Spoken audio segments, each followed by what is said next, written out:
அதிசக்தி வாய்ந்த கார்த்திகை மாதம் அமாவாசை என்னைக்கு வருது அப்படின்றதையும் நான் சொல்கிற 3 முறைப்படி நீங்கள் வழிபாடு செஞ்சீங்க அப்படின்னா உங்களுக்கு செல்வ செழிப்பு அதிகரிக்கும். நினைச்ச காரியம் உங்களுக்கு உடனே நடக்குங்க.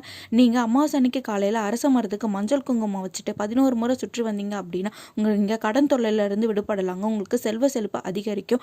அது மட்டும் இல்லைங்க, அமாவாசை அன்னைக்கு மாலையில் வடகிழக்கு பகுதியில் பசுநெய் ஊற்றி சிகப்பு திரியேற்றி நீங்கள் விளக்கு போட்டீங்க அப்படின்னா நினைச்ச காரியம் உங்களுக்கு உடனே நடக்கும். கருப்பு நிற நாய்க்கு உங்களால் முடிஞ்ச பிஸ்கெட் வாங்கி கொடுத்தீங்க, இல்லை உணவளிச்சிங்க அப்படின்னா உங்களுக்கு எதிரிகள் தொல்லையிலிருந்து விடுபடலாங்க.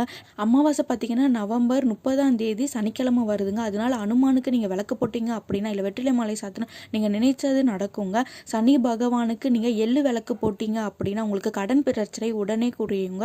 அதே மாதிரி ஏழை மக்களுக்கு உங்களால் முடிஞ்ச ஏதாவது தானம் கொடுத்தீங்க அப்படின்னா உங்களுக்கு நல்பயன் கிடைக்குங்க. ஏழை மக்களுக்கு உங்களால் முடிஞ்ச போர்வையோ துண்டோ வாங்கி கொடுத்தீங்க அப்படின்னா அதிக பலன் கிடைக்குங்க. இந்த பதிவு உங்களுக்கு பிடிச்சிருக்கோன்னு நினைக்கிறேன். பாய்.